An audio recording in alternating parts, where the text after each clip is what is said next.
Hello प्यारे बच्चों, कैसे हैं आप सब। मैं कमल कुमार आपका आपके चैनल कॉमेट क्लासेस में स्वागत करता हूं। तो बच्चों, आज हम बात करने वाले हैं पौधों और जंतुओं में परिवहन के बारे में।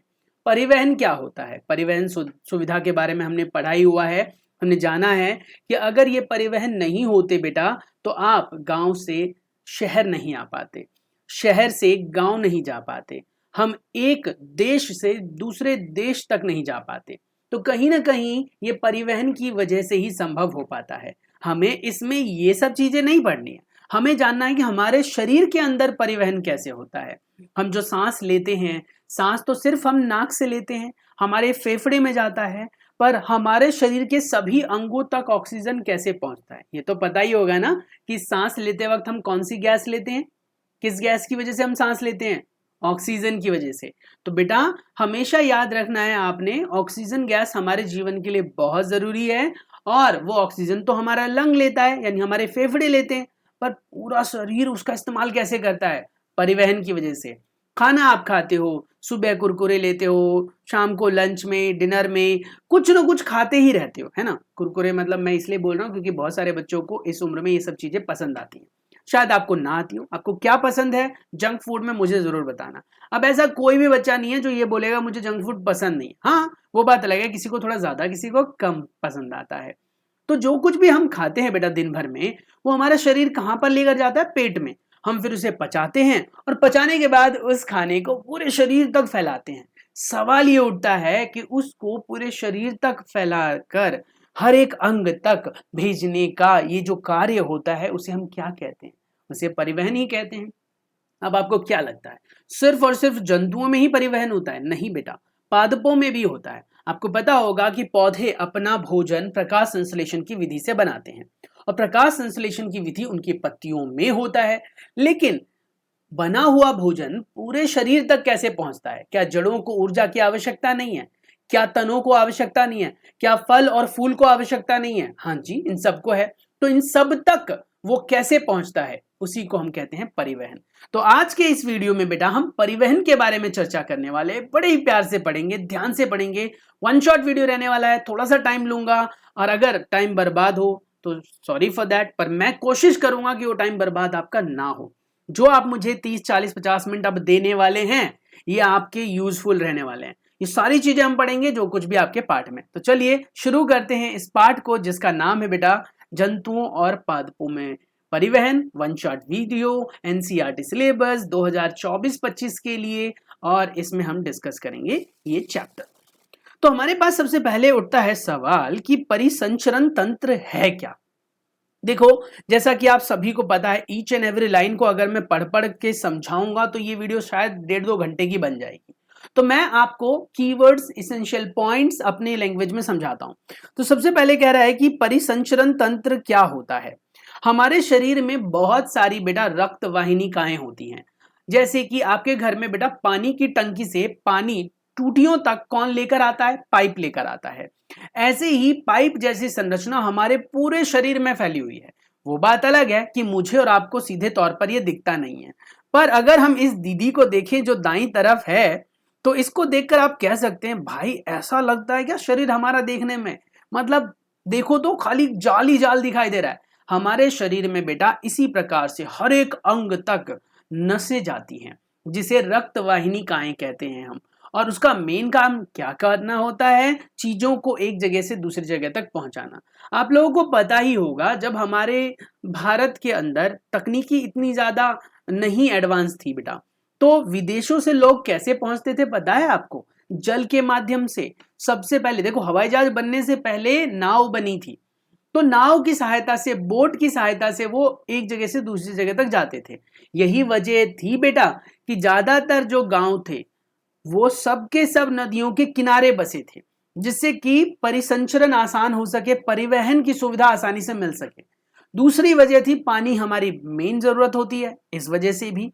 तो कहीं ना कहीं नदियों का ये अपने आप में योगदान था हमारे जीवन के अंदर। अब नदियों को हमने नाला बना दिया, क्योंकि अब हम उसका इस्तेमाल सीधे तौर पर नहीं करते हैं, तो हमारा ख्याल भी उधर नहीं जाता कि कहीं ना कहीं उसे साफ भी करना है। क्यों? सही बोल रहा हूं, गलत बोल रहा हूं? गलत बोल रहा हूं तो डिसलाइक कर दो वीडियो को, और सही बोल रहा हूं बेटा तो एक लाइक तो बनता है। चलिए अब बात करते हैं परिसंचरण तंत्र के बारे में। तो कहता है क्या, हृदय से लेकर हमारे शरीर में, देखो यहां पर मैं इसको अंडरलाइन कर लेता हूं, लेट मी अंडरलाइन दिस। एक मिनट, इसको थोड़ा सा इंटेंसिटी रिड्यूस करते हैं, थिकनेस तो ठीक थी। तो क्या मेंशन है, देखो हमारे शरीर में, देखो हृदय और रक्त वाहिनिकाएं संयुक्त रूप से हमारे शरीर के अंदर बेटा क्या बनाती है, परिसंचरण तंत्र। यानी परिसंचरण तंत्र के अंदर दो मुख्य हमारे पास यहां पर पॉइंट्स है जिनको याद रखना है। एक तो है बेटा रक्त वाहिनिकाएं और दूसरा है हमारा हृदय। अब सवाल उठता है कि सर अभी तो आप बोल रहे थे कि ऑक्सीजन हम फेफड़ों से अवशोषित करते हैं, फिर ये हृदय कहां से जुड़ गया। मैं आपको बता दूं बेटा कि हृदय इसलिए आया क्योंकि बेशक हम ऑक्सीजन को अवशोषित करते हैं अपने फेफड़ों से, लंग से, लेकिन उसको सभी अंग तक पहुंचाने का कार्य कौन करता है, हृदय करता है। हृदय एक प्रकार का पंप होता है जो ऐसे धक धक धक धक करता रहता है और उससे बेटा उसके ऊपर जो ब्लड होता है यानी खून होता है उसके ऊपर प्रेशर जनरेट होता है और उस प्रेशर से, उस बेटा दाब से वो पूरे शरीर में दौड़ता रहता है, दौड़ता रहता है। अब कभी हमारा दिल थकता है क्या, नहीं, दिल हमारा कभी नहीं थकता, तभी थकता है जब इंसान जीवन से थक जाता है, समझ रहे हो। तो इसीलिए ये याद रखना। अब हम बात करेंगे बेटा परिसंचरण तंत्र के बारे में, जीवों में परिसंचरण तंत्र के बारे में, पादपों में इसके बाद पढ़ेंगे। तो कहता है जीवों में परिसंचरण तंत्र, चलिए तो पढ़ते हैं। सबसे पहले हम बात करते हैं रक्त की। आपको पता होगा हमारे शरीर का जो रक्त होता है वो लाल रंग का होता है। लाल रंग का रक्त होता है हमारे शरीर के अंदर रक्त में पाए जाने वाले एक विशेष प्रकार के पदार्थ के वजह से, जिसे हम कहते हैं हीमोग्लोबिन। क्या कहते हैं बेटा, हीमोग्लोबिन। हीमोग्लोबिन का मेन काम होता है ऑक्सीजन को अवशोषित करना और सभी के सभी कोशिकाओं तक उसे ले जाना। अगर कोई आपसे पूछेगा कि हमारे रक्त का रंग लाल क्यों होता है, तो हम बोलेंगे रक्त में उपस्थित हीमोग्लोबिन के कारण, ठीक है। अब वही कहता है रक्त क्या है, तो द्रव्य है। चलो एक बार पढ़ लेते हैं। जब आपके शरीर का कोई भाग कट जाता है, खरोच लग जाती है, छिल जाता है, तो क्या होता है, क्या देखा है आपने, तो आपके शरीर से बेटा रक्त या रुधिर बाहर बहने लगता है, निकलने लगता है। लेकिन रक्त है क्या, रक्त वह तरल पदार्थ या द्रव्य है जो रक्त वाहिनिकाओं में प्रवाहित होता है। बात तो सही है। अब पानी क्या है, वही जो हमारे टूटियों में आता है ना। अब सवाल उठता है कि रक्त वाहिनिकाएं क्या होती है, तो जी दो प्रकार की होती है। एक जो नीले रंग से दिखाया गया है अपने चित्र में, और दूसरा बेटा जो लाल रंग से दिखाया गया है। लाल रंग से जो दिखाया गया है उसमें हमारा बेटा अच्छा खून बहता है। अच्छा मतलब क्या होगा, जिसमें ऑक्सीजन ज्यादा है, ठीक है। और जो नीले रंग से है उसमें कार्बन डाइऑक्साइड ज्यादा है। तो कार्बन डाइऑक्साइड जब हमारे शरीर में बढ़ता है तो हमारा शरीर भी नीला पड़ने लग जाता है। यही वजह आपने देखी होगी ना कि शंकर जी को नीलकंठ क्यों कहा जाता है, क्योंकि शंकर जी ने विष पिया था और यहाँ की जो कोशिकाएं थी उनकी कुछ मर गई थी, जिसकी वजह से वहां पर कार्बन डाइऑक्साइड बढ़ गया था, नीला हो गया था। क्यों नीला कहा जाता है, यही रीजन है, साइंटिफिक रीजन यही है। तो कहता है क्या कि हमारा जो भोजन होता है बेटा वो छोटी आंत में यानी कि शरीर के क्षुद्रांश में पचता है। पचने के बाद हम उसे पूरे शरीर तक फैलाते हैं। उससे ही ऑक्सीजन भी फेफड़ों में अवशोषित होता है। फिर जो ब्लड होता है बेटा यानी कि जो खून होता है वो उसे पूरी शरीर के सभी कोशिकाओं तक लेकर जाता है, सभी के सभी कोशिकाओं तक लेकर जाता है। तो ये बात याद रखनी है, काम कहीं और हो रहा है लेकिन उसको ले जाने का काम होता है। अब एक बात बताओ, मैं कहता हूं जी आपको मन कर रहा है कि आप गोभी की सब्जी खाएंगे, ठीक है। अब बोलोगे सर ये क्या कुछ भी एग्जांपल लेते रहते हो, बहुत सिंपल सा देखो समझो। मैंने कहा कि आप ना गोभी की सब्जी खाने का आपका मन कर रहा है। अब आप कहोगे कि जी गोभी पहले मैं खेत में उगाऊंगा या अपने गमले में उगाऊंगा फिर खाऊंगा, ऐसा थोड़ी ना होता है। गोभी किसी ने ऑलरेडी उगा रखा है, किसान ने अपने खेत में उगाया था। किसान ने जो खेत में गोभी उगाई उस गोभी को हम तक पहुंचाया गया, एम आई राइट, हम तक उस गोभी को पहुंचाया गया। पहुंचाया कैसे गया, एक सिस्टम के द्वारा, एक परिवहन तंत्र के द्वारा। वही परिवहन तंत्र हमारे शरीर में भी काम करता है वैसे ही। तो कहता है क्या कि कार्य अलग अलग अंगों में होता है।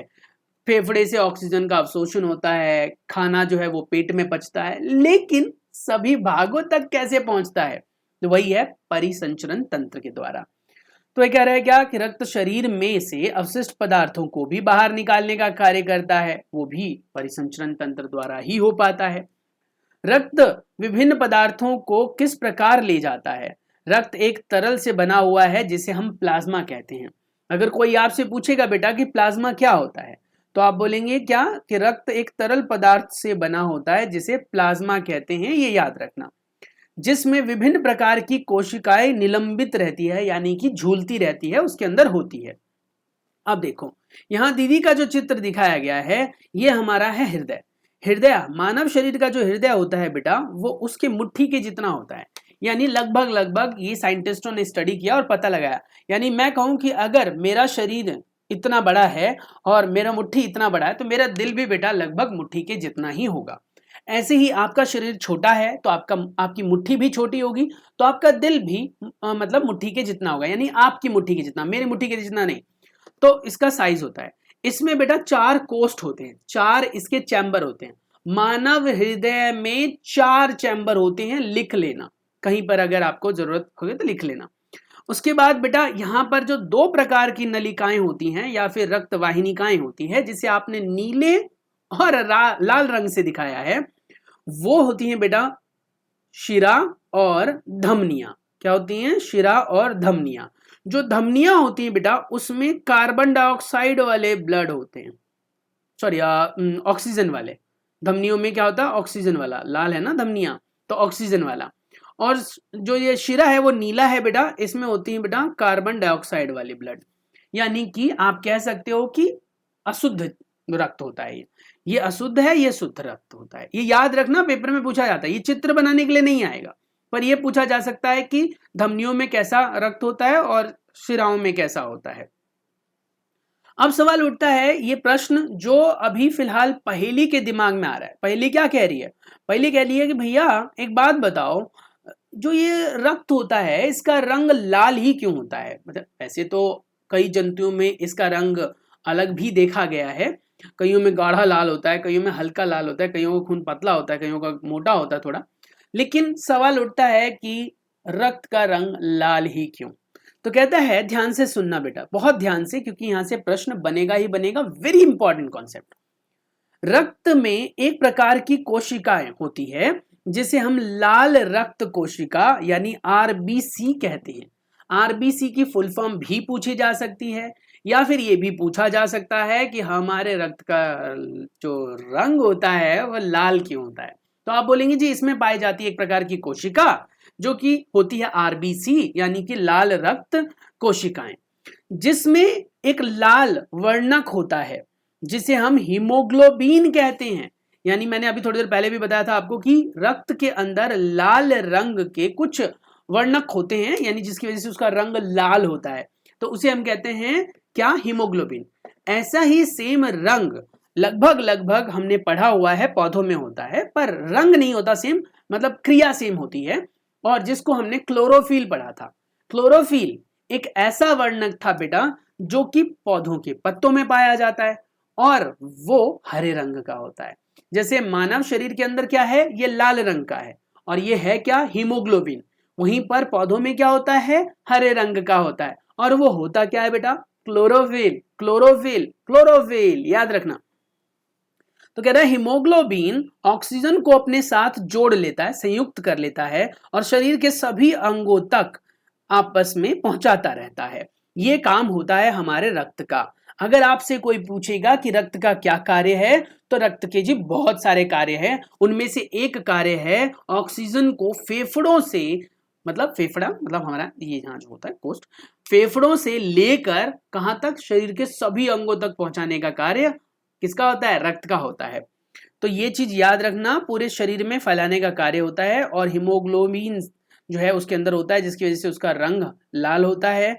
और आरबीसी की फुल फॉर्म पूछी जा सकती है, ये भी आप ध्यान रखेंगे। चलिए, हीमोग्लोबिन की कमी से होने पर शरीर के सभी कोशिकाओं को कुशलतापूर्वक ऑक्सीजन प्रदान करना कठिन हो जाता है। यही वजह होती है बेटा कि जब आपके शरीर में खून की कमी होती है या आप बीमार पड़ते हैं, आपके शरीर में खून में वायरस या बैक्टीरिया बढ़ जाता है, तो आपके शरीर में बेटा वो ऊर्जा नहीं रहती है। आपको पता होगा कि जब आपको कभी बीमार हुए हो, कभी ना कभी तो होते ही हैं हम बीमार, तो कभी किसी को टाइफाइड हो जाता है, डेंगू हो जाता है, मलेरिया हो जाता है, अभी मौसम भी ऐसा ही चल रहा है, या फिर नॉर्मल कोरोना भी हो जाता है कभी कभी, तो है ना, जिसे आप नॉर्मल कॉमन कोल्ड भी बोलते हैं, तो वो भी हो सकता है। अब ऐसी स्थिति में आप देखोगे कि आपका शरीर टूटता रहता है, आपका शरीर में जान नहीं लगती है, कुछ करने का मन नहीं करता। ऐसा क्यों होता है? सवाल उठता है ये, ऐसा क्यों होता है? क्योंकि आपके शरीर के अंदर ना कोशिकाओं में वायरस बह रहा होता है मतलब वो आपको दिखता नहीं है, ऑब्वियस सी बात है, पर वो बह रहा होता है। और उसके बहने की वजह से होता क्या है, हमारे शरीर का ऑक्सीजन, एनर्जी वो वायरस और बैक्टीरिया खाते रहते हैं, और हमारे शरीर में कमी आ जाती है एनर्जी की। इसलिए हीमोग्लोबिन की उपस्थिति के कारण ही रक्त का जो रंग होता है बेटा वो लाल होता है। ये यहाँ से आप नोट डाउन करके लिख सकते हो, जो पॉइंट में मार्क कर रहा हूँ। ठीक है, क्लियर हो गया यहाँ तक? आगे कहता है रक्त में और भी प्रकार की कोशिकाएं होती हैं जिन्हें हम श्वेत रक्त कोशिकाएं कहते हैं, और ये WBC होती है बेटा। ये जो होते हैं ये हमारे बॉडी का डिफेंस सिस्टम होते हैं, हमारी बॉडी को, हमारे शरीर को बेटा रोगों से लड़ने की ताकत देते हैं। हम अगर किसी भी बीमारी से बच पाते हैं, देखो अमूमन हम हर रोज बीमार नहीं पड़ते हैं, आज बीमार पड़ा तो शायद मैं 6 महीने बाद बीमार पड़ूं, लेकिन बीच में मेरे को कौन बचा कर रखे हुए है? मतलब अचानक बीमारी कैसे आ जाती है कि भाई अचानक वायरस घुसे और अटैक, ऐसा थोड़ी होता है। वायरस आते रहते हैं, अटैक करते रहते हैं, लेकिन कभी कभी उनकी जो मात्रा होती है वो कम होती है, और हमारे शरीर के अंदर वो जीवाणु विषाणु जो घुसे होते हैं ना, वो हमारा WBC यानी कि श्वेत रक्त कोशिकाएं ही उसे मार देती हैं। तो हमें पता ही नहीं चलता कि हम बीमार पड़े थे। कभी कभी थकान होने लग जाती है, तो कहीं ना कहीं समझ जाओ कि हमारी जो श्वेत रक्त कणिकाएं लड़ रही है। आपको कभी कभी हल्का हल्का बुखार हो जाता है, पर थोड़ी देर बाद ठीक भी हो जाता है। वो क्यों हुआ? क्योंकि थोड़े बहुत जो जीवाणु विषाणु घुसे थे हमारे शरीर में, हमारे WBC ने उसके साथ फाइट करी और उसको मार दिया, तो इसलिए हम बहुत ज्यादा बीमार नहीं पड़े। समझ में आ गया? यही है। तो वही कह रहा है कि ये कोशिकाएं उन रोगाणुओं को नष्ट करती हैं जो हमारे शरीर में प्रवेश करती ही रहती हैं। अब बूझो, खेलता है, उसकी घुटने में चोट लग जाती है, वहां पर रक्त बहने लगता है, कुछ समय बाद वो रक्त बहना बंद हो जाता है, ये आपके साथ भी हुआ होगा, और गहरे रंग का थक्का जम जाता है वहां पर। ये देखकर बूझो परेशान हो जाता है, उसको लगता है ये क्या हो गया। या आपने भी देखा होगा खुरंड सी बन जाती है, काली काली पपड़ी सी आ जाती है, और इसका सबसे बड़ा फायदा ये होता है बेटा कि वो पपड़ी अगर नहीं बनेगी, खून का थक्का अगर बाहर आकर नहीं जमेगा, तो बेटा हमारा खून बहता रहेगा और खून का नुकसान होता रहेगा। हमारे शरीर के अंदर थक्का बनना गलत है, हमारे शरीर के बाहर थक्का बनना जरूरी है। शरीर में थक्का ना बने और बाहर बने, इसके लिए भी शरीर कार्य करता रहता है। यही वजह होती है कि हमारे रक्त का जो तापमान होता है बेटा, शरीर का जो तापमान होता है वो 37 डिग्री सेल्सियस होता है। वो इसलिए क्योंकि अगर 37 डिग्री सेल्सियस से तापमान नीचे गिरा तो हमारे शरीर में खून जो है बेटा ठंडा पड़ने लग जाएगा, हमारे शरीर के अंदर रक्त जो है वो जमने लग जाएगा। तो ये चीज याद रखनी है। अब सवाल उठता है कि थक्का कैसे जमता है, हमारे शरीर में रक्त का थक्का कैसे जमता है? ये प्रश्न पूछा जा सकता है, बहुत ही महत्वपूर्ण प्रश्न है।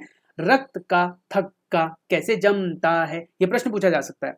तो कहते हैं रक्त का थक्का बन जाना उसमें एक अन्य प्रकार की कोशिका की उपस्थिति के कारण होता है, जिसे हम कहते हैं बेटा प्लेटलेट्स, इंग्लिश में, हिंदी में कहते हैं पट्टिकाणु। क्या कहते हैं बेटा? पट्टिकाणु। पट्टिकाणु जो पट्टी की तरह काम करे, ऐसे याद रख सकते हो, पट्टिकाणु। तो अब तक हमने रक्त के अंदर पाए जाने वाली 3 कोशिकाओं के बारे में बात की। पहला हमने पढ़ा RBC, रेड ब्लड सेल्स, यानी कि क्या था, लाल रक्त कणिकाएं, यस, और जिसके अंदर मेन काम होता है हीमोग्लोबिन होता है जो ऑक्सीजन को अवशोषित करके भेजता है। दूसरा हमने पढ़ा WBC जो कि होता है व्हाइट ब्लड सेल्स, और ये व्हाइट ब्लड सेल्स क्या होते हैं बेटा? हमें रोगों से लड़ने की ताकत देते हैं। ये व्हाइट ब्लड सेल्स जरूरत से ज्यादा अगर बनने लग जाएंगे बेटा, तो इंसान को कैंसर भी हो जाता है, तो उसे हम कहते हैं ब्लड कैंसर। तो इसीलिए सब चीज संतुलित रहे, हमेशा अच्छा खाना खाओ, एक्सरसाइज करो। उसके बाद फिर पट्टिकाणु के बारे में हमने पढ़ा, प्लेटलेट्स के बारे में, कि किस प्रकार से जब आप चोट लगती है आपको तो उस पे जो है कोटिंग जम जाती है। अब आता है रक्त वाहिनियां। रक्त वाहिनियों में हमारे पास क्या होते हैं, ध्यान से देखो। रक्त वाहिनियों में शरीर में विभिन्न प्रकार की रक्त वाहिनियां होती हैं जो रक्त को शरीर के एक स्थान से दूसरे स्थान तक लेके जाती हैं। आप जानते हैं श्वसन के समय ऑक्सीजन की ताजा आपूर्ति फेफड़ों को भर देती है और इस रक्त को ऑक्सीजन का परिवहन जो ऑक्सीजन का परिवहन होता है शरीर के अन्य भागों में ले जाने का कार्य हमारा हृदय कर देता है।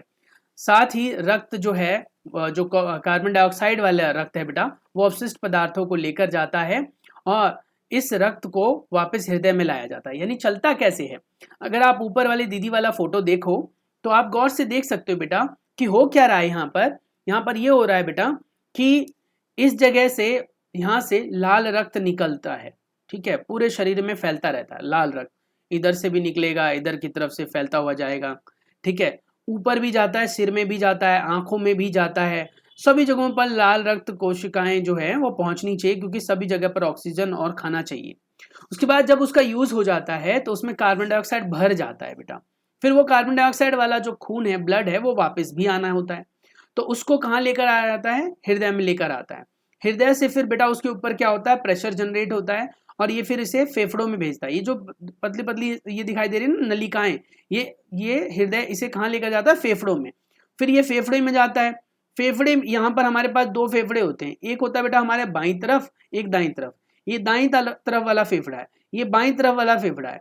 हमारा दिल जो होता है वो थोड़ा सा सेंटर से बाईं की तरफ होता है। सेंटर में, एग्जैक्ट सेंटर में हमारा दिल नहीं है, दिल हमारा सेंटर से बाईं तरफ होता है, लगभग यहाँ पर कहीं होता है, ठीक है। इसीलिए हमारा जो बायां फेफड़ा होता है, लेफ्ट साइड वाला फेफड़ा, आपको शायद मेरे फोटो या मेरी इमेज या मेरी वीडियो में उल्टा दिख रहा हो, पर ये मेरा लेफ्ट है, ये इन्वर्टेड है इसलिए ऐसा लगा। तो लेफ्ट साइड वाला जो हमारा लंग होता है बेटा वो छोटा होता है क्योंकि हृदय की उपस्थिति के कारण, और राइट साइड वाला जो फेफड़ा होता है वो हमारा बड़ा होता है। ये याद रखना हमेशा, कभी किसी का एक्सरे हुआ तो उसमें आप देखना तो आपको ऐसे ही दिखाई देगा। तो अब कहता है क्या कि हमारे शरीर के अंदर ना दो प्रकार की शिराएं होती हैं जिसे आप धमनी, दो प्रकार की जो है नलिकाएं होती हैं, वाहिकाएं होती हैं जिसे आप धमनी और शिरा कहते हैं। धमनी जो होती है वो आपको पता होना चाहिए, कार्बन ऑक्सीजन रिच होता है, लाल रंग का होता है, और शिरा जो होता है बेटा वो नीले रंग का होता है, कार्बन डाइऑक्साइड रिच, जो मैंने आपको बताया था। एक चीज और याद रखनी है, यहाँ पर धमनी हृदय में ऑक्सीजन समृद्ध रक्त को शरीर के सभी भागों तक ले जाती है, यानी कि हृदय से। और चूंकि रक्त प्रवाह तेजी और अधिक दाब पर होता है, अतः धमनियों की जो भित्ति होती है, दीवारें होती है, वो मोटी होती है। क्योंकि बेटा अगर उसकी दीवार पतली होगी और दबाव ज्यादा होगा तो बेटा फट सकता है। आप इसको ऐसे समझ लो जैसे गुब्बारे में आपने हवा भरी, और गुब्बारा अगर आपका बहुत छोटे वाला है जो फिर आपने होली वगैरह में इस्तेमाल किया हो, तो देखा होगा आपने थोड़ी सी हवा भरो फट जाता है।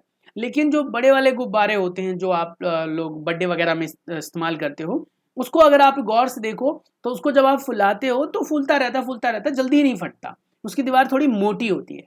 तो ऐसे ही सेम बेटा हमारे धमनियों की भी जो दीवारें होती हैं वो थोड़ी मोटी होती है, शिराओं की पतली होती है।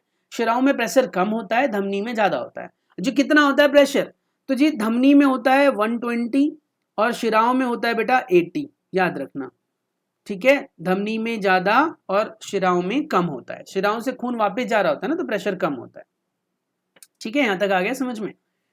चलिए अब हम क्रियाकलाप करते हैं। क्रियाकलाप करना बड़ा आसान है, ये नाड़ी स्पंदन है, यानी नब्ज देखना। बहुत सारे डॉक्टरों को आपने देखा होगा ऐसे करके, डॉक्टरों को तो क्या, वैद्य को देखा होगा, वो ऐसे करके, ऐसे यहाँ पर इस जगह पर ऐसे करके आपको दबाते हैं यहाँ पर। तो ये वैद्य लोग करते हैं ऐसा, ऐसे करके। डॉक्टर तो अब नहीं करते, डॉक्टर के पास तो आजकल स्टेथोस्कोप होता है जिससे कि वो महसूस कर सकते हैं। उनके पास होता है ना, वो कान में लगा लेते हैं, जिसे आप हिंदी में आला कहते हैं, पता नहीं, मैं तो यही सुना हूँ। तो यहाँ से लगा होता है और उससे फिर फेफड़ों पर लगाते हैं और चेक करते हैं वो। तो वो आपने देखा जरूर होगा, देखा है ना, पक्का कमेंट करके बताओ फिर जल्दी से। तो फिर वही कहता है कि आपको क्या करना है, घड़ी लेनी है और घड़ी में देखना है बेटा आपको कि 1 मिनट के अंदर यहाँ पर कितनी बार स्पंदन होता है।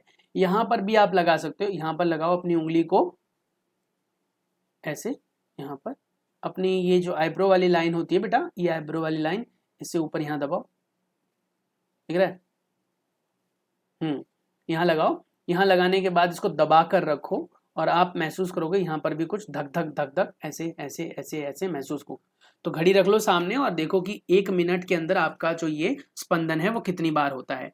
ऑन एवरेज जो हमारे शरीर के अंदर होता है बेटा वो 72 से 80 बार होता है। यहाँ से भी एक प्रश्न पूछा जाता है। तो वही कह रहा है कि आपने कितनी नाड़ियां या गिनी या स्पंदन गिने, और इसको हम स्पंदन की दर कहते हैं। स्पंदन की दर क्या होती है? 1 मिनट के अंदर, ध्यान से सुनना, 1 मिनट के अंदर जितनी बार स्पंदन होता है, जितनी बार बेटा वो आपको ऊपर नीचे थ्रोबिंग होती हुई महसूस होती है, उसे हम स्पंदन की दर कहते हैं। मानव शरीर के अंदर स्पंदन की जो दर होती है बेटा, वो 72 से 80 होती है सामान्य स्थिति में। सामान्य स्थिति में सोते वक्त ये 60 तक भी चली जाती है, कम हो जाती है। जितना आराम से रहोगे ये स्पंदन उतना हल्का हो जाएगा। जितना ज्यादा एक्सरसाइज करोगे, हैवी टास्क करोगे, काम करोगे बेटा, ये उतनी तेजी से होगा। तो ये 72 से 80 बार होता है। वहीं पर अगर मैं कहता हूं कि ये स्पंदन आपका बहुत तेज हो गया, तो जी कितना हो सकता है? मैक्सिमम से मैक्सिमम ये 125 तक जाता है। और 125 बेटा अलार्मिंग साउंड होता है। इसके लिए अलार्मिंग मतलब समझ लो, 125 चला गया तो दिल फेल हो सकता है। इसीलिए आपका शरीर ऐसी स्थिति में क्या करता है? आपको थकान महसूस कराने लगता है, जिससे आपकी स्थिति ऐसी हो जाए कि आपको लगे कि मैं थक गया हूं, अब नहीं दौड़ूंगा। ये हमारे शरीर की संरचना ही ऐसी है। अब कहता है क्या कि ये क्रियाकलाप आप घर पे कर सकते हो। ये फिजिकल क्रियाकलाप है बेटा, इसकी तालिका में भर भी दूंगा तो भी आपको कुछ सीखने के लिए नहीं मिलेगा। आपको ये खुद करना चाहिए। आप अपने दोस्तों से मिलें, उनका नाम लिखें यहाँ पर बेटा, और एक एक मिनट के अंदर सभी दोस्तों का टेस्ट करें। अगर आपके कोई दो दोस्त हैं तो आस पड़ोस के पड़ोसियों से बात कर सकते हो, या फिर छोटे छोटे बच्चों को बुला सकते हो, अपने घर के सदस्यों से भी बात कर सकते हो, अपने मम्मी पापा दादाजी उनका भी यहाँ पर लिख सकते हो। ये जरूरी नहीं है अपने दोस्तों का ही लिखना है, ठीक है? क्लियर हो गया? तो ये बातें बहुत जरूरी है। अब हम बात करेंगे बेटा रक्त वाहिनिकाओं में कार्बन डाइऑक्साइड वाली का। तो कहता है वे रक्त वाहिनिकाएं जो कार्बन डाइऑक्साइड रक्त को शरीर के सभी भागों से वापस हृदय में लाती हैं, उसे हम शिराएं कहते हैं। जहां जहां पर बेटा मैं मार्क कर रहा हूं, अंडरलाइन कर रहा हूं, वो चीज आप नोट डाउन कर लेना। अगर नहीं बाद में करना चाहते हो तो स्क्रीनशॉट ले लेना बेटा। ये सारी चीजें पेपर में पूछी जाती हैं, ठीक है? अब शिराओं की जो भित्तियां होंगी बेटा, वो ऑब्वियस सी बात है जो है धमनियों से क्या होंगी, थोड़ी सी वीक होंगी, थोड़ी सी कमजोर होंगी, पतली होंगी, क्योंकि यहाँ पर जो प्रेशर होता है, दाब होता है, वो थोड़ा कम होता है। धमनियों में थोड़ा दाब ज्यादा होता है, यहाँ पर दाब थोड़ा सा कम होता है। अब हम बात करेंगे बेटा परिसंचरण तंत्र के चित्र के बारे में। ये पेपर में पूछा जाता है, बहुत इंपॉर्टेंट चित्र है। अब लग रहा होगा सर ये क्या बनाने के लिए आएगा हमें? नहीं बेटा, ये बनाने के लिए आने के चांसेस बहुत कम होते हैं। देखो अगर आपके टीचर ने बोला है कि नहीं मैंने तुम्हें कराया है तो करना पड़ेगा, तो अलग चीज है, लेकिन ये बनाने के लिए नहीं आता है। हाँ, इसमें क्या आएगा आपके पास? इसमें आता है आपके पास कि इसका लेवलिंग करने के लिए आ जाता है। यानी आपको दिया हुआ होगा, नाम लिखने होंगे जो अगल बगल में आपको दिखाई दे रहे हैं। ध्यान से देखो, मैं इसको समझा देता हूं करना कैसे है। ये देखो, हमारे शरीर में बेटा सबसे पहले हृदय को पकड़ते हैं। हृदय से जो लाल रक्त होता है बेटा, लाल रक्त होता है, वो नीचे की तरफ यहां से होते हुए नीचे की तरफ आता है पूरे शरीर में। अब पूरे शरीर में हाथ पैर और अंदर की जो हमारे ऑर्गन्स होते हैं, हमारे अंदर के जो शरीर के बाकी के हिस्से होते हैं, उन सबको यहाँ पर नहीं दिखाया गया है। उसकी जगह पर सिर्फ एक पाइप जैसी संरचना दे दी गई है, जिसे कहा गया है धमनी। धमनी का मेन काम क्या होता है वो हमने पढ़ा था। हृदय से ऑक्सीजन वाले ब्लड को, यानी खून को बेटा, ऑक्सीजन रिच ब्लड को शरीर के सभी अंगों में भेजता है। शरीर के सभी अंगों में पतली पतली पाइप जैसी संरचना होती है, जो बेटा हमारे धमनी और शिराओं से थोड़ी सी पतली होती है। धमनी शिराओं से बहुत पतली मतलब कह सकते हैं। उसे हम कोशिका काय कहते हैं, ठीक है? कोशिकाएं कहते हैं। कोशिका का मतलब क्या हो गया? यानी कि ये एक ऐसी इकाई होती है, इतनी पतली होती है बेटा, कि एक बार में सिर्फ हमारी एक ही कोशिका उसमें से जा सकती है। आपने देखा होगा कभी आपका हाथ यहां से कटा हो, यहां से छिला हो, कटा हो थोड़ा बहुत, तो ऐसा नहीं है कि खून पिचकारी की तरफ भुचुर भुचुर निकल रहा है इसमें से। कभी ऐसा देखा है क्या? नहीं, ऐसा नहीं होता है। वो बात अलग है कि मूवीज वगैरह में देखा होगा, अभी हाल में एनिमल मूवी रिलीज हुई थी तो उसमें दिखाया गया था ये सब कुछ बेकार की चीजें, जिसमें गर्दन काट देते हैं और फच फच करके उसमें से ब्लड बाहर आता है। ऐसा नहीं होता हमारे हाथ पैर के छोटे मोटे कट से। इसलिए बेटा क्योंकि वहां पर बेटा हमारी धमनी और शिराएं नहीं कटी हैं, वहां पर हमारी बेटा क्या कट जाती है? कोशिकाएं, जिसके अंदर से खून बेटा एक बार में एक ही कोशिका को लेकर जाता है। इसलिए यहाँ का जो दबाव होता है वो बहुत कम होता है, खून बहुत थोड़ा थोड़ा निकलता है। उसमें से भी जब वो हमने पढ़ा ना, प्लेटलेट्स आते हैं तो खून का थक्का जम जाता है और हम ठीक होने लग जाते हैं। समझ रहे हो? तो कुल मिलाकर बात यह है कि कोशिकाएं जो होते हैं या कोशिकाएं जो होते हैं बेटा, वो धमनी शिराओं से अलग होते हैं। उसके बाद जब शरीर के अंदर सभी अंगों में उस ऑक्सीजन का इस्तेमाल हो गया, ऑक्सीजन का इस्तेमाल हो गया यानी O2 का इस्तेमाल हो गया, अब अगले लेयर में क्या होगा, हमारे शरीर में ना कार्बन होता है, हमारे पूरे शरीर में बेटा कार्बन होता है। तो कार्बन उस ऑक्सीजन के साथ जुड़ जाता है। जो हमने खाना खाया है ना, कार्बोहाइड्रेट यानी जिसे आप शर्करा कहते हैं, मंड कहते हैं, वो जो हमारे शरीर में रहता है तो वो ऑक्सीजन के साथ टूटता है, उससे मिलती है हमें ऊर्जा, और फिर बेटा मुक्त होती है ये गैस जिसे हम कहते हैं कार्बन डाइऑक्साइड। वो कार्बन डाइऑक्साइड फिर अब शिराओं की मदद से या शिरा की मदद से बेटा ऊपर की तरफ हृदय में पहुंचता है। कहाँ पहुंचता है? वो हृदय में पहुंचता है। ध्यान से सुनना मेरी बात, हृदय में पहुंचता है। हृदय में पहुंचा, अब ये वाला जो खून था बेटा जो हृदय में पहुंचा है, ये नीले रंग का होता है। मैं इसे बना देता हूं, ठीक है? तो यहां से ये नीले रंग से दिखाया जाता है, मतलब नीले रंग का नहीं होता है ऐसे को भैया नीला खून हमारे अंदर ना, इसे हम दिखाते जिससे कि अंतर बता सके बच्चों को। अब ये नीला गया है यहाँ से, यानी इससे ये कार्बन डाइऑक्साइड वाला खून जो है वो अंदर गया हमारे शरीर में। अब होता क्या है, हमारा जो हृदय है बेटा उसको प्रेशर जनरेट करता है, फेफड़ों में लेकर जाता है। तो फेफड़ों में वो बेटा अशुद्ध खून जाता है, फेफड़ों, दोनों फेफड़ों में, ठीक है? ये दोनों फेफड़े हैं, अलग अलग नहीं है, ये एक साथ ही दिखाया गया है, बस उसका हिस्सा दिखाया गया है। फेफड़े में भी दो हिस्से अगर हम मान लें उसे, तो फेफड़ों में जाता है तो नीला खून जाता है फेफड़ों में, है ना? मतलब कहने का मतलब कार्बन डाइऑक्साइड वाला। फेफड़े का कार्य क्या होता है? कार्बन डाइऑक्साइड को अलग कर देना, तो इसमें से वो कार्बन डाइऑक्साइड को निकाल देता है और जोड़ लेता है बेटा किसको? जोड़ लेता है ऑक्सीजन को, ऑक्सीजन को जोड़ लेता है, यानी कि O2 को जोड़ लेता है। ऐसे ही दोनों फेफड़ों में चलता है और फिर वो जो जुड़ा हुआ ऑक्सीजन है वो उसकी वजह से जो खून है मेरा, ब्लड जो होता है वो बेटा हमारा लाल हो जाता है फिर से, क्योंकि उसके अंदर ऑक्सीजन जुड़ गया। उसको फिर हृदय प्रेशर बनाता है और उसको फिर से हमारे धमनियों में छोड़ देता है। इतना ही काम होता है। इस प्रकार से हमारा हृदय कार्य करता है। समझ में आ गया? अब वही कह रहा है कोशिकाएं क्या होता है या कोशिकाएं क्या होता है। क्या आपको धमनी और अन्य छोटी छोटी वाहिनिकाओं में विभाजित होती हुई दिखाई दी? जो नीचे दिखाया मैंने, ऊतकों के अंदर पहुंचकर पतली पतली नलिकाओं में विभाजित हो जाती है धमनी और शिराएं, जिन्हें कोशिकाएं कहते हैं। कोशिकाएं पुनः मिलकर शिराओं को बनाती है जो रक्त को हृदय तक लेकर जाती है। अब यहाँ पर पहेली बेचारी फंस जाती है। पहेली ने समझाया, देखो कहता है क्या, मैं चित्र 7.3 में देखकर भ्रमित हूं कि मैंने पढ़ा था कि धमनियां सदैव ऑक्सीजन समृद्ध रक्त ही ले जाती है। धमनियां जो होती हैं सिर्फ ऑक्सीजन समृद्ध रक्त ही ले जाती है। अब यहाँ पर नाम देखो क्या है, नाम देखो क्या है, ध्यान से देखना बेटा, नाम क्या है? ये है हमारा शिरा, है ना? अब यहाँ पर क्या है? फुफ्फुस धमनी, फुफ्फुस धमनी।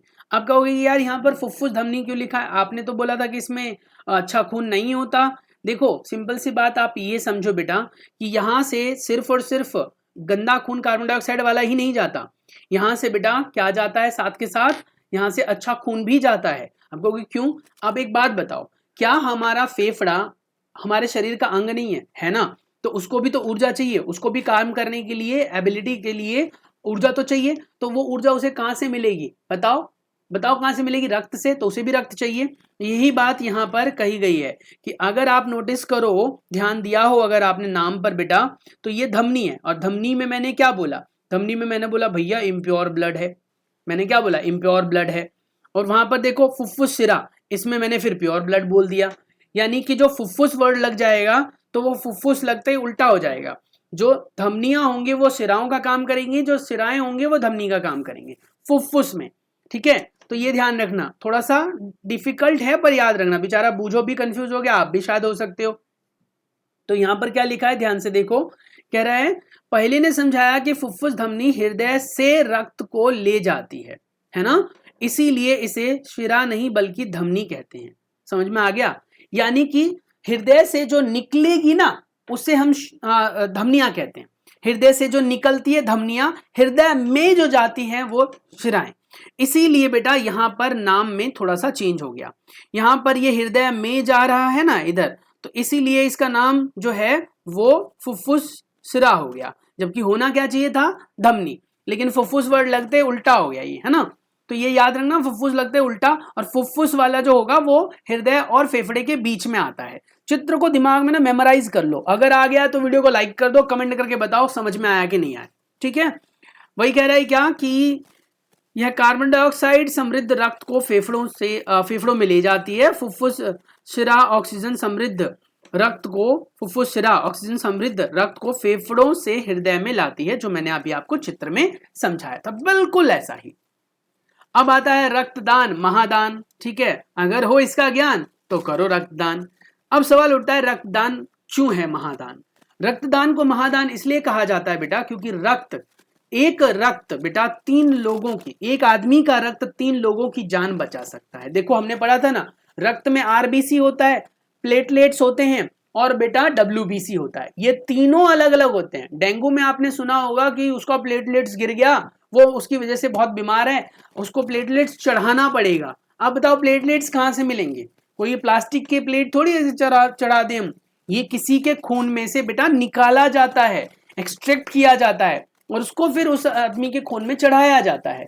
तो कहने का मतलब ये हो गया बेटा कि प्लेटलेट्स एक हो गया, श्वेत रक्त कणिकाएं एक हो गई, लाल रक्त कणिकाएं एक हो गई, तो इस हिसाब से टोटल कितने हो गए? 3। तो एक आदमी 3 लोगों की जान बचा सकता है।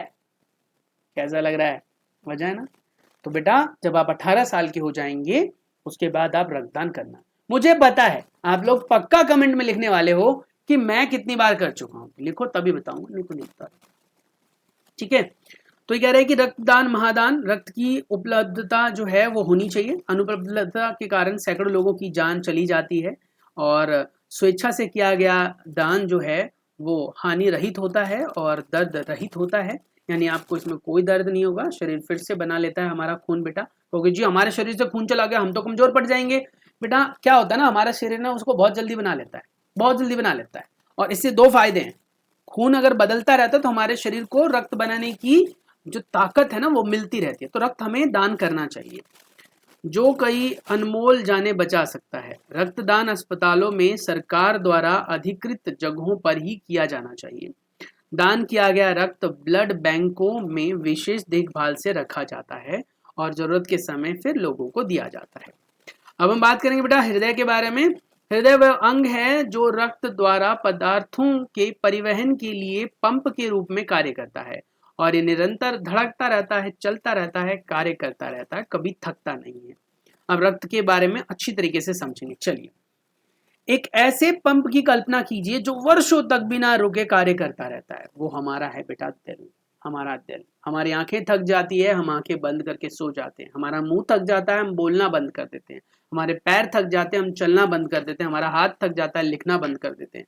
हमारे कमर में दर्द होता है, हम लेट जाते हैं।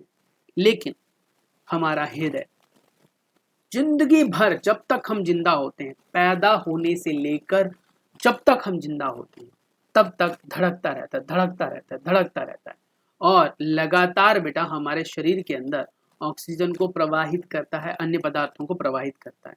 सोच कर देखो कितना रोचक तथ्य नहीं है ये, सच में। मतलब हमारे घर में हम एक पानी का मोटर लगाते हैं बेटा, तो शायद वो हो सकता है कि 3-4 साल चले, उसके बाद फूक जाए, खराब हो जाए, गर्म होना शुरू हो जाए। हृदय ऐसा नहीं होता। वो बात अलग है कि इंसान जब बूढ़ा होता है तो हृदय उसका कमजोर पड़ता चला जाता है और फिर एक समय आता है जब हृदय धड़कना बंद कर देता है। आजकल हृदय से संबंधित बहुत सारी समस्याएं आपने देखी होंगी, देखा होगा किसी को बीपी की शिकायत हो गई है, हाई बीपी, लो बीपी, है ना। पता लगता है कि उसको मतलब हार्ट फेल हो गया, दिल काम नहीं कर रहा उसका। ऐसा क्यों हो रहा है? हमारे गंदे खाने की वजह से। आप अच्छा खाना खाएं, घर में बना हुआ खाना खाएं बेटा, ज़्यादा हेल्दी रहता है। बाहर की चीज़ें बिल्कुल बंद कर दें, कोशिश करें, क्योंकि देखो जो चीज़ हमारे शरीर में होनी है वो तो कभी भी हो जाती है। लेकिन कोशिश करो कि आप अच्छा खाएं, अच्छा दिखें, अच्छे स्वस्थ रहें। चलिए, तो ये बोलता है हमारा हृदय हमारे मुट्ठी के समान होता है। बिल्कुल, ये मैं आपको ऑलरेडी बता चुका हूँ, समझा चुका हूँ। चलिए मैं आपको एक बार इस चित्र को पूरा समझा देता हूँ। सबसे पहले अगर हम बात करें हमारे शरीर में बेटा, हमारे हृदय के अंदर 4 हिस्से होते हैं, 4 कोष्ठ होते हैं। एक देखो ये दिख रहा है हमारा, इसे कहते हैं बायां नीयल। ठीक है, बायां नीयल। ठीक है, नीयल मतलब भाग, कोष्ठ। उसके बाद बेटा अगर आप देखो तो ये है हमारा बायां अलिंद। क्या है बेटा? बायां अलिंद। ठीक है, बायां अलिंद, बायां नीयल। यहाँ देखो ये हमारा है दायां नीयल और दायां अलिंद। ऊपर वाले अलिंद होते हैं, नीचे वाले बेटा नीयल होते हैं। ठीक है, नीचे वाले नीयल, नीयल नहीं निलय, सॉरी निलय पढ़ मैं, निलय नीयल नीयल पढ़ रहा हूँ, सॉरी सॉरी सॉरी, निलय। ठीक है, नीचे वाला निलय होता है और ऊपर वाला क्या होता है बेटा, अलिंद होता है। ऊपर वाले अलिंद है तो अब देखो मैं अगर घूमता हूँ, आपकी स्थिति में पहुंच जाता हूँ, तो मेरा दायां आपका बायां, आपका दायां मेरा बायां बन जाएगा। यानी आप अपने आप को समझो, आपका लेफ्ट किधर पड़ रहा है, क्या हमारे चित्र के हिसाब से ही लेफ्ट है? आप अपनी स्क्रीन की तरफ से बाहर की तरफ देखने की कोशिश करो, तो आप देखोगे कि आपके जो हृदय के नीचे वाले दोनों पार्ट होते हैं, हिस्से होते हैं बेटा, उसे हम निलय कहते हैं। क्या कहते हैं? निलय। न ई की मात्रा, लय और य, निलय। ऊपर वाले को बेटा कहते हैं अलिंद। क्या कहते हैं? अलिंद। तो जो बाएं में है वो बायां, जो दाएं में है वो दायां, बस। उसके बाद बेटा आ जाओ, 4 हिस्से होते हैं, इन नामों से जाना जाता है। उसके बाद आता है फुफ्फुस शिरा, जहां से बेटा लाल रक्त लौट कर, कहां से लौट कर? लाल रक्त लौट कर, कहां से लौटता है लाल रक्त? कहां से बताओ? फेफड़ों से लौट कर हृदय में आता है। फिर आता है फुफ्फुस धमनी, फुफ्फुस धमनी, धमनी जहां से बेटा इम्प्योर ब्लड यानी कार्बन डाइऑक्साइड वाला ब्लड लंग यानी फेफड़ों में जाता है, यानी यहां से फेफड़ों में जाता है। ठीक है, और यहां से बेटा फेफड़ों से आता है, फेफड़ों से आता है। ठीक है, ऐसे ही बेटा फिर ये है महाशिराएं। महाशिराएं मतलब बड़े बड़े जंक्शन जहां पर बहुत ज्यादा कह सकते हो खून वापस लौटता है सभी शरीर के भागों से इकट्ठा होकर। आपने देखा होगा आपके घर के बाहर नालियां बनी होंगी, छोटी छोटी पतली पतली नालियां। वो नालियां आगे जाकर बड़े नाले में बदल जाती हैं और वो बड़ा नाला कहीं ना कहीं किसी और बड़े नाले में जाकर मिलता है। बात सही है? तो पतली पतली जो शिराएं थी बेटा, वो जब आपस में जुड़ती है तो बहुत सारा खून होता है। इतना सारा खून बेटा पतली शिराओं में नहीं जा सकता, तो इसीलिए वहां पर एक मोटा पाइप सिस्टम होता है जिसे कहते हैं महाशिरा। इसी प्रकार से बेटा महाधमनी भी होती है, जहां पर बहुत सारा खून होता है और ये निकल कर हमारे शरीर में फैलता है, महाधमनी। चित्र याद हो रहा है? तो बस इतना ही है। चित्र बनाने के लिए आ सकता है, इसको बेटा बनाकर प्रैक्टिस करो। जब आप प्रैक्टिस करोगे ना तभी आपको समझ में आएगा कैसे बनेगा ये, समझा ना? तो बनाओ। तो ये हृदय था बेटा। अब आता है हमारे पास हृदय के पंप के स्पंदन की बात करेंगे। हृदय स्पंदन, स्पंदन मतलब हृदय का धड़कना। हृदय का धड़कना हम किसके द्वारा मापते हैं? तो अभी आपने पढ़ा था ना कि ऐसे करके हम अगर अपनी यहाँ पर धमनी को दबाएं तो आप महसूस कर सकते हो कुछ धक धक धक धक ऐसा होता है। यहाँ पर भी होता है, यहाँ पर ऐसे करके आप 2 उंगली से 1 उंगली से दबाओ बिना बोले, बोलना नहीं है, तो आप महसूस कर सकते हो। तो कहता है क्या कि हर बार अब ऐसा तो मेजर नहीं होगा ना, इसमें पता भी नहीं पड़ता कभी कभी ढंग से। तो इसके लिए एक डिवाइस होती है बेटा, एक यंत्र होता है जिसका इस्तेमाल किया जाता है, जिसे कहते हैं स्टैथोस्कोप। क्या कहते हैं बेटा? स्टैथोस्कोप, जिससे कि हार्ट की बीट को या हृदय के स्पंदन को बेटा मापा जाता है। तो वही कह रहा है कि हमारे हृदय का जो स्पंदन होता है यानी हार्ट बीट होता है, उसको मापने के लिए हम एक यंत्र का यूज करते हैं जिसे हम स्टैथोस्कोप कहते हैं। स्टेथोस्कोप क्या होता है? तो जी इसमें 2 चीजें होती हैं। एक होता है डायफ्राम, जो कि जिसका नापना है उसके छाती पर, दिल पर, कमर पर लगाया जाता है। और दूसरा होता है बेटा श्रोतिया या श्रोतिका, जो कि बेटा सुनने वाले के कान में जाता है। अगर आप देखो तो यहाँ पर इसमें ये वाला देखो, ये चेस्ट पीस है, लिखा हुआ है ना चेस्ट पीस, यानी कि ये आपको छाती पर लगाना है। ये ट्यूब जैसी संरचना है, इसमें एक बहुत ही अच्छी फिनोमिना चलती है, यानी कि एक बहुत अच्छी क्रिया होती है जिसे कहते हैं टोटल इंटरनल रिफ्लेक्शन। भविष्य में पढ़ोगे पर याद रखना। ये हमारा श्रोतिका है जो सुनने वाले के कान में डाला जाता है। ये बड़े ही प्यार से यूज किया जाता है, जेंटली, क्योंकि अगर बहुत जोर से इसको बीट किया और आपने कान में इसे लगा रखा है तो कान के पर्दे भी फट सकते हैं। इसलिए आपने देखा होगा डॉक्टर क्या करता है, इसको कान में लगाने से पहले इसको आराम से पकड़ लेता है, जिससे कि ये कहीं टकराकर बहुत तेज आवाज ना करे, क्योंकि जब ये टकराता है तो बहुत तेज आवाज आती है और आपके कान भी खराब हो सकते हैं, कान के पर्दे फट सकते हैं। अब सर ये हम यूज नहीं करेंगे, लेकिन हम बना कैसे सकते हैं इसे? तो कहता है कि आज बहुत अच्छा है, तरीका है, आसान सा है। आप एक रबड़ लो, ठीक है, एक फनल ले लो बेटा, आपके घर में जो है तेल वेल डालने के लिए ऐसी कुप्पी होगी, कीप होगा, ये कीप ले लो। कीप के ऊपर आप यहाँ पर या फिर आपके स्कूल में भी ये फनल मिल जाएगा, स्कूल में अगर आपको एक्टिविटी कराते हैं तो उसके ऊपर बेटा आपका जो बलून होता है उसको रख दो, बलून को रख दो, इसमें एक पतली सी ट्यूब लगाओ और इस ट्यूब को अपने कान में लगाओ और इस हिस्से को अपने छाती पर लगाओ। आप उसके धक धक को महसूस कर सकते हो, ये हम स्टेथोस्कोप कहते हैं। यही यहाँ पर क्रियाकलाप 7.2 में बताया गया है। अब कहता है क्या कि आप देखो कि क्या आपके हृदय का स्पंदन हमेशा समान होता है? नहीं, हमेशा नहीं होता। जब एक बच्चा सो रहा होता है बेटा तो उसके हृदय का स्पंदन बहुत ही स्लो होता है, धीरे धीरे धक धक धक करता है। हृदय का स्पंदन छोटे बच्चे में बेटा तेज होता है, बिल्कुल नवजात शिशु जो होता है उसका हृदय का स्पंदन बेटा 140 तक चला जाता है। इसके पीछे वजह है क्योंकि उसके शरीर के अंदर ऑक्सीजन का प्रवाह तेजी से चाहिए, क्योंकि उसके अंग बड़े हो रहे होते हैं। तो छोटे बच्चों में हृदय का स्पंदन तेज होता है, उनका दिल तेजी से धड़कता है। कभी कोई छोटा बच्चा उसके छाती पे आप कान रखना, आप देखना उसकी धड़कन धक धक धक धक चलती हुई महसूस होगी। वहीं पर किसी बड़े की बहुत धीरे धीरे धक धक धक ऐसे चलती हुई महसूस होगी। तो कहता है क्या कि ये अलग अलग क्रियाकलापों के समय बेटा इसका स्पंदन भी अलग अलग हो जाता है। अगर आप दौड़ोगे तो स्पंदन तेज हो जाएगा, अगर आप बैठे हो आराम से रिलैक्स कर रहे हो तो स्पंदन धीरे रहेगा, और सो रहे होगे तो सबसे आराम से होगा। हाँ, सोते वक्त भी स्पंदन बढ़ सकता है। अगर कोई बंदा बुरा सपना देखता है तो शरीर उसको उस हिसाब में, उस स्थिति में उसको जगाने की कोशिश करता है, जिससे कि हृदय की जो रफ्तार है वो बढ़ जाती है। समझ में आ गया? अब आता है हमारे पास हृदय स्पंदन की दर, ये आप नाप कर बेटा इसके क्रियाकलाप को भर सकते हैं। ये एक फिजिकल एक्टिविटी है जिसको आप खुद करें तो ज्यादा बेटर होगा, क्योंकि आप अच्छी तरीके से समझ पाओगे। ठीक है, क्लियर हो गया?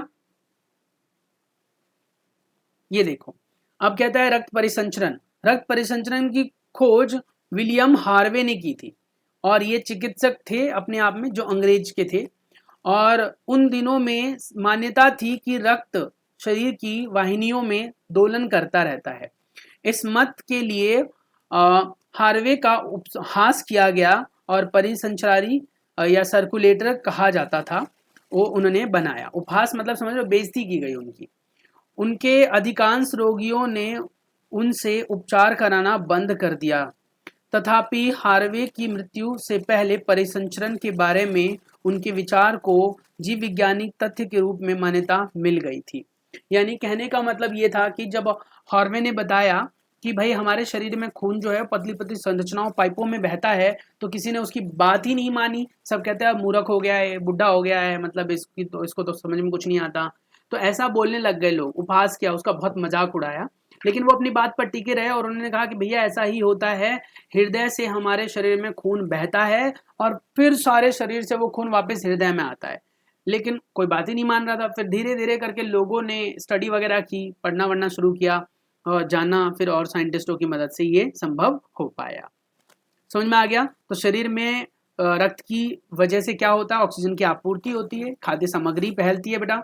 और क्या लगता है सिर्फ खाद्य सामग्री के फैलने और ऑक्सीजन के लिए ही रक्त का परिसंचरण होता है? ना जी ना। आपने देखा होगा अगर आप ढेर सारा पानी अभी पी लो तो थोड़ी देर बाद आपको प्रेशर फील होता है, आप सुसु जाना चाहते हो, जाने की कोशिश करते हो, जाते हो। और उस केस में आपके शरीर में ऐसा क्यों हुआ? आपके शरीर में वो सुसु कहाँ से आ गया? भाई नलिकाओं में पानी तो नहीं बहता ना, लेकिन पानी के बहाव के लिए भी रक्त जरूरी है। तो रक्त हमारे शरीर के अंदर उत्सर्जन का भी कार्य करता है। अगर रक्त अच्छा नहीं है बेटा, किसी के शरीर में खून अशुद्ध हो चुका है, तो बेटा उसका उत्सर्जन तंत्र भी खराब हो जाता है। जैसे आप लोगों ने देखा होगा जो डायबिटीज के पेशेंट होते हैं वो बार बार सुसु जाते हैं, वॉशरूम जाते हैं। क्यों जाते हैं वो? क्योंकि उनका बेटा उत्सर्जन तंत्र ढंग से काम नहीं कर रहा होता है, क्योंकि उनके रक्त में इम्प्योरिटी आ जाती है, खून में गड़बड़ी आ जाती है, कह सकते हो। खून में बेटा शर्करा की मात्रा बढ़ जाता है, इसकी वजह से शरीर ढंग से कार्य नहीं करता। तो चलिए अब हम बात करेंगे बेटा जंतुओं के उत्सर्जन के बारे में, कि किस तरीके से जंतु जो है वो अपने शरीर से उत्सर्जन करते हैं, यानी कि वेस्ट को डिस्पोज करते हैं। हमारे शरीर में बेटा जिस प्रकार से भोजन खाना जरूरी है, उसी प्रकार से हमारे शरीर से बेटा अवशिष्ट पदार्थों को बाहर निकालना भी जरूरी है। कभी आपके साथ ऐसा हुआ हो जिसे कहते हैं बेटा कॉन्स्टिपेशन, जिसमें आपको बार बार वॉशरूम जाने की फीलिंग हो रही है लेकिन आप वॉशरूम जा नहीं पा रहे हैं? कितनी दिक्कत होती है ना। तो ऐसे ही बेटा आप जितना खाते हो उतना ही उसी के प्रोपोर्शनल बेटा आपको वेस्ट भी निकालना होता है। अगर मैं कहता हूं कि आपको ढेर सारा पानी पिला दिया, 1 लीटर पानी पिला दिया, और मैंने कहा कि भैया आपको सुबह से लेकर रात तक वॉशरूम नहीं जाना, सोच कर देखो ये अपने आप में कितनी बड़ी सजा होगी, होगी कि नहीं होगी? एक छोटे बच्चे हो, लेकिन इस चीज को तो आप समझते होगे कि जब आपको वॉशरूम वाली फीलिंग आती होगी तो मन करता होगा बस भाग कर जाऊं बाथरूम के अंदर, होता है ना ये?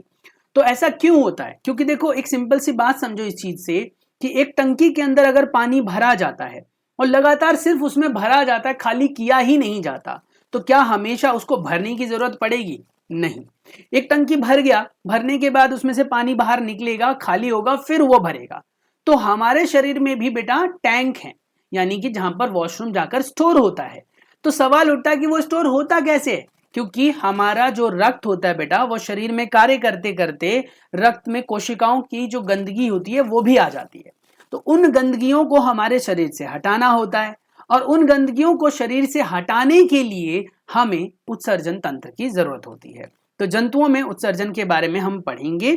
सबसे पहला उत्सर्जन है बेटा हमारा कार्बन डाइऑक्साइड, जो अभी हमने थोड़ी देर पहले पढ़ा था कि जब आप सांस लेते हो तो ऑक्सीजन को लेते हो, हमारे फेफड़े क्या करते हैं? ऑक्सीजन को अवशोषित करके उसे रक्त में मिला देते हैं। वो रक्त में मिलने के बाद वो ऑक्सीजन चला जाता है हमारे हृदय में, हृदय उसके ऊपर प्रेशर लगाकर, पंप लगाकर उसको पूरे शरीर में भेज देता है। शरीर से आया हुआ जो बेटा गंदा खून है, कार्बन डाइऑक्साइड से भरा हुआ, वो खून हमारे शरीर के फेफड़े में जाता है। फिर से फेफड़ा उस कार्बन डाइऑक्साइड को अलग कर देता है और उसमें फिर ऑक्सीजन मिलाता है, और ये प्रोसेस चलता रहता है, पूरे जीवन भर चलता है। आखिर कोरोना में ऐसा क्या हुआ था कि बार बार लोगों के फेफड़ों में ब्लॉकेज हो रही थी, लोग मर रहे थे? कोरोना की वजह से होता क्या था बेटा, कि हमारे शरीर में जो वो वायरस गया था, जिसे आप विषाणु कहते हैं, वो वायरस हमारे शरीर के अंदर जहां पर ऑक्सीजन का अवशोषण होता है वहां पर पैदा होने शुरू हो जाते हैं, जिसकी वजह से वहां की जो ऊपर वाली सतह थी बेटा वो हार्ड होती चली गई। ऑक्सीजन को एब्जॉर्ब करने की, सोखने की जो ताकत थी हमारे फेफड़ों में, वो कम कर देता था वो, और जिसकी वजह से ऑक्सीजन की हमारे शरीर में कमी होने लग जाती थी, हमारी सांसें फूलने लग जाती थी, ऐसी सिचुएशन होती थी।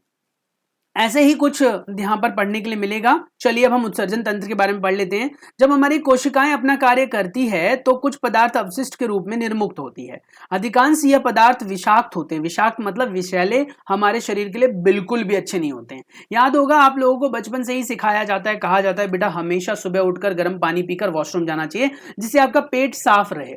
क्यों बोला जाता है? क्योंकि पेट के अंदर रही हुई गंदगी जो होती है बेटा, वो आपको दिन भर परेशान करेगी, वो गैस के गोले छूटेंगे और फिर कहीं ना कहीं प्रदूषण भी फैलेगा। समझ रहे हो मैं क्या कहना चाह रहा हूं? तो यही कह रहा है कि इसीलिए इन्हें शरीर से बाहर निकालने की आवश्यकता होती है। सजीवों द्वारा कोशिकाओं में निर्मित होने वाली अवशिष्ट पदार्थों को बाहर निकालने के प्रक्रम को उत्सर्जन कहते हैं। उत्सर्जन के लिए जो हमारे शरीर का भाग इस्तेमाल में आता है उसे उत्सर्जन तंत्र कहते हैं। याद रखो, ये पढ़ लेना, सजीवों द्वारा कोशिकाओं में निर्मित होने वाले अवशिष्ट पदार्थों को बाहर निकालने के प्रक्रम को उत्सर्जन कहते हैं।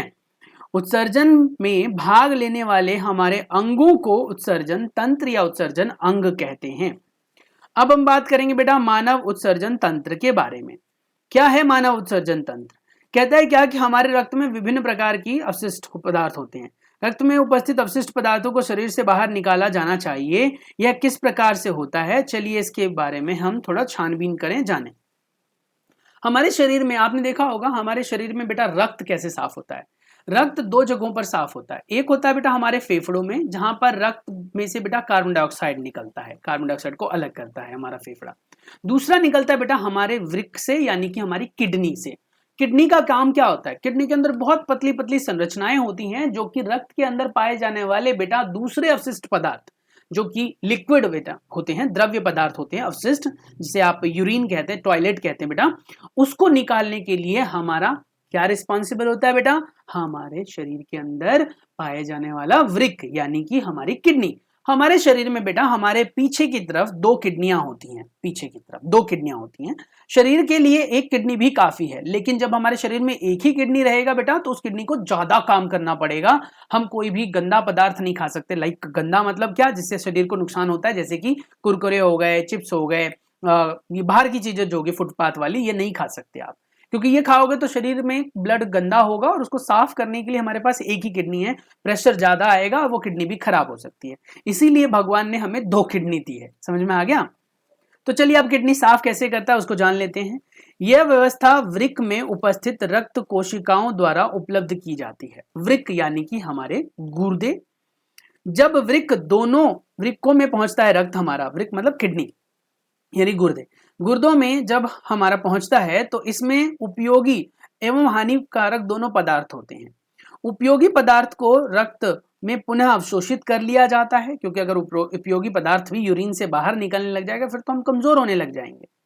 जल में घुले हुए अपशिष्ट पदार्थ मूत्र के रूप में हमारे शरीर से हटा दिया जाता है और मूत्र वाहिनिकाओं द्वारा मूत्राशय तक पहुंचता है और मूत्र वाहिनिकाएं नली में आकार की होती, नली के आकार की होती है और मूत्राशय में मूत्र संचित होता रहता है।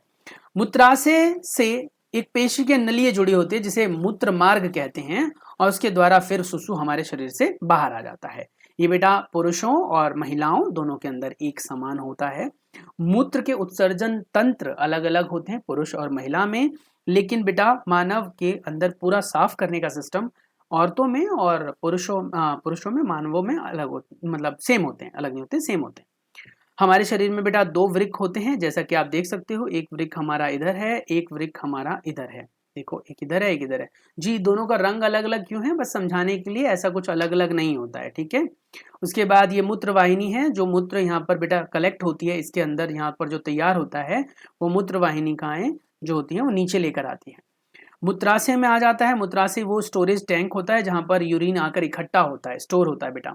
फिर मूत्र मार्ग है जहां से मूत्र को शरीर के बाहर निकाला जाता है और मूत्र रंध्र ये औरतों में और पुरुषों में अलग होता है, इसके द्वारा फिर मूत्र को शरीर से बाहर निकाला जाता है। ठीक है, ये बेटा पूछा जाता है आपसे, तो ये याद रखना। पहला है वृक्क, दो वृक्क होते हैं, और दूसरा है बेटा मूत्र वाहिनियां जो दो होते हैं, दाएं तरफ दोनों तरफ होते हैं। मूत्राशय ये एक टंकी होती है जहां पर मूत्र इकट्ठा होता है। मूत्र मार्ग जहां से मूत्र बाहर निकलता है और मूत्र रंध्र। ठीक है, क्लियर हो गया, बस यही है। तो जहां पर सिरा खुलता है, तो दूसरा सिरा खुलता है मूत्र रंध्र कहते हैं, जिससे मूत्र शरीर से बाहर निकाल दिया जाता है। अब यहाँ पर बहुत इंपॉर्टेंट बात है जो आपको याद रखनी है बेटा। कोई वयस्क जो व्यक्ति है यानी 18-20 व इससे ऊपर का, तो उसके शरीर में 24 घंटे में बेटा 1 से लेकर 1.8 लीटर तक मूत्र विसर्जित करता है वो। यानी इसका मतलब आप समझ सकते हो कि उसके शरीर में कम से कम नहीं कुछ तो 3 लीटर पानी की कैपेसिटी होनी चाहिए। इसलिए आप लोगों से कहा जाता है कि दिन भर में बेटा कम से कम 2 से 3 लीटर पानी पियो, क्योंकि आपका शरीर जब इतना मूत्र निकालेगा तो शरीर में पानी कहाँ रहेगा, और पानी की कमी होने से बेटा बहुत सारी बीमारियां लगती हैं हमें। तो इसलिए ये याद रखना, मूत्र में लगभग 95% जल होता है जो एज इट इज निकलता है। अगर जल की मात्रा इतनी नहीं होगी बेटा तो हमारी किडनी काम नहीं करेंगे, हमें मूत्र विसर्जित करते वक्त जलन होगी, जो कि कई बार आप लोगों को होती भी होगी क्योंकि आप लोग पानी कम पीते हो। उसमें 2.5% के करीब यूरिया होता है और 2.5% के करीब लगभग अपशिष्ट अन्य पदार्थ होते हैं। ये यहाँ से याद रख लेना बेटा, ये पेपर में पूछे जाने वाला पॉइंट है। जहां पर भी रेड लाइन में इंडिकेट करता हूँ, यहाँ पर ये पूरा का पूरा पढ़ लेना। मूत्र क्या है, मूत्र वाहिनिकाएं क्या होती है, मूत्राशय क्या होते हैं, मूत्र मार्ग क्या है, ये सब पूछा जाता है। उसके बाद आता है कि सिर्फ क्या अपशिष्ट पदार्थ हमें मूत्राशय द्वारा ही निकालते हैं? नहीं जी, पसीने द्वारा भी निकलता है। यह हम सभी का अनुभव है कि गर्मियों में हमें पसीना आता है, स्वेद आता है। स्वेद में जल और लवण होते हैं यानी नमक होते हैं। इस चीज का आप अनुभव तब कर सकते हो या किया भी होगा आपने कि जब आप कपड़े पहनते हो कुछ ऐसे गाढ़े कलर के, स्पेशली काले कलर के, तो वो पसीने के जो दाग होते हैं वो सफेद सफेद क्लाउड जैसे आपको बनते हुए देखे होंगे आपके पापा के कपड़ों पर, आपके कपड़ों पर, मम्मी के कपड़ों पर, या आपने देखा होगा सफेद सफेद कलर के, या किसी दोस्त के कपड़ों पर। जब आप कभी भी मैदान में खेल कर आते हो, बहुत तेज धूप होती है या गर्मी होती है, जब आप घर लौटते हो और पसीना पंखे के नीचे सुखाते हो तो फिर आपको सफेद सफेद दाग वो आपके कपड़े पर भी दिखाई देता है। क्लियर है? तो अब सवाल उठता है कि पसीना क्यों निकलता है? जी पसीना इसलिए निकलता है क्योंकि पसीना हमारे शरीर को ठंडा रखता है। आप लोगों ने पढ़ा होगा कि पानी का एक और काम होता है हमारे शरीर के तापमान को बनाए रखना। जैसा कि आप सभी जानते हो हमारे शरीर का तापमान जो है वो 37 डिग्री सेल्सियस होता है, और हमारे शरीर का तापमान इससे बढ़ता है अगर ज्यादा तो हमें बुखार हो जाता है। तो इतने टेम्परेचर को रखने के लिए हमारे शरीर में बेटा पानी का होना बहुत जरूरी है। यही वजह होती है कि जब गर्मी ज्यादा होती है तो हमें पानी की ज्यादा जरूरत होती है, क्योंकि शरीर का तापमान भी बढ़ रहा होता है। उस तापमान को ठंडा रखने के लिए जब आप पानी पीते हो तो आपका शरीर फटाक फटाक पसीने निकालना शुरू करता है। छोटे छोटे से छेद होते हैं बेटा हमारे यहाँ पर, जिसे आप कहते हैं स्वेद ग्रंथि, उन ग्रंथियों से वो पानी यानी पसीना बाहर निकलता है। पसीना बाहर जब निकलता है तो उसके साथ साथ लवण भी निकलते हैं जो हमारे शरीर में एक्स्ट्रा होते हैं बेटा, अधिक होते हैं। और वो जो पानी बाहर निकलता है उसकी वजह से हमारे शरीर की गर्मी उस पानी के द्वारा अवशोषित होती है और पानी वाष्पीकृत होकर उड़ जाता है, जिसकी वजह से हमारा शरीर ठंडा रहता है। बिल्कुल उसी तरीके से जैसे कि एक मटके का पानी ठंडा रहता है। आप लोगों को पता होगा मटके का पानी कैसे ठंडा रहता है। मटके के पानी में बेटा छोटे छोटे से छिद्र होते हैं, उन छिद्रों से वो पानी धीरे धीरे रिसता रहता है। इतने ज्यादा बड़े नहीं होते हैं कि आपको दिखे पानी बाहर आ रहा है, बस इतने छोटे होते हैं कि पानी के छोटे छोटे कण उसमें से बाहर आ जाते हैं। जब पानी के कण उसमें से बाहर आते हैं तो बाहर के जो हवा होती है बाहर की, उस हवा के कांटेक्ट में आने से बेटा पानी जो है वो वाष्पीकृत हो जाता है, और पानी के वाष्पन की वजह से वहां पर क्या होता है, पानी ठंडा हो जाता है मटके का। और क्या होता है, यही होता है। समझ में आ गया। अब आता है हमारे शरीर में यूरिया क्या है, यूरिक अम्ल क्या है। पहली जानना चाहती है कि क्या अन्य जंतु भी मूत्र करते हैं। अरे भाई क्या जानना है इसमें, देख लो, गाय को, भैंस को, कुत्ते को, बिल्ली को। कुत्ते को तो देखा ही होगा कैसे करते हैं वो, छोड़ो उसे, हमें क्या मतलब है, बस करते तो हैं। उनके शरीर में भी अवशिष्ट पदार्थ निकलता है। चूहे भी करते हैं भाई, चूहे की स्मेल, ओहो, चूहे के मूत्र से बहुत बुरी स्मेल आती है। आपके घर में चूहे जैसी जो बदबू आती है ना, वो उसके मूत्र की होती है, उसकी पोटी की नहीं होती, उसकी मूत्र की होती है। क्योंकि वो पानी बहुत कम पीता है तो उसका जो भी मूत्र निकलता है बहुत ज्यादा विषैला होता है। ऐसे बेटा ऊंट का मूत्र बिल्कुल गाढ़ा येलो होता है। क्यों? क्योंकि ऊंट जो है ऐसे वातावरण में रहता है जहां पर पानी का वाष्पीकरण तो हो ही नहीं सकता, तो ऊंट को पसीने नहीं आते हैं। समझ में आ रहा है।